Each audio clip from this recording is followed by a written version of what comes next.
খাবে নাকি fruit custard? এটা কিন্তু ঠান্ডা ঠান্ডা খেতে হয়। বানিয়ে দেখাবো কিভাবে বানালাম, চলো তাহলে দেখিয়ে দিই।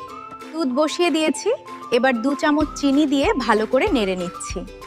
যে যেমন মিষ্টি খাও সেই অনুযায়ী চিনি দিতে সামান্য হবে। একটু এলাচ গুঁড়ো দুধের মধ্যে দিয়ে দিও, এতে একটা দারুণ সুগন্ধ আসবে। এবার 3 চামচ কাস্টার্ড পাউডার বাটির মধ্যে নিয়ে নিলাম। এর মধ্যে একটু ঠান্ডা দুধ দিয়ে এবার এটাকে মিশিয়ে নেব। কাস্টার্ড পাউডারের মিশ্রণটা এবার এই দুধের মধ্যে দিয়ে দুধটাকে জাল করে নেব। দুধটা গাঢ় হয়ে এলে তারপর এটাকে নামিয়ে নিতে হবে। মনে রাখবে দুধটা যত গাঢ় হবে তত ভালো স্বাদ হবে। এবার যে যেরকম ফল খেতে ভালোবাসো এই দুধের মধ্যে মিশিয়ে নাও, তবে একটু খেয়াল রাখবে যাতে কোনো টক জাতীয় ফল না দেওয়াই ভালো, তাতে দুধ কেটে যাওয়ার সম্ভাবনা থাকতে পারে।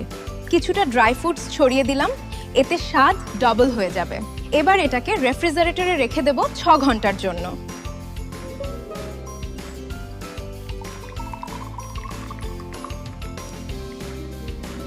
এটা খেতে খুবই টেস্টি হয়েছে। গরমের দিনে ঠান্ডা ঠান্ডা ফ্রুট কাস্টার্ড খেতে দারুণ লাগে। বাড়িতে বানিয়ে জানিও কেমন লাগলো তোমাদের। টাটা।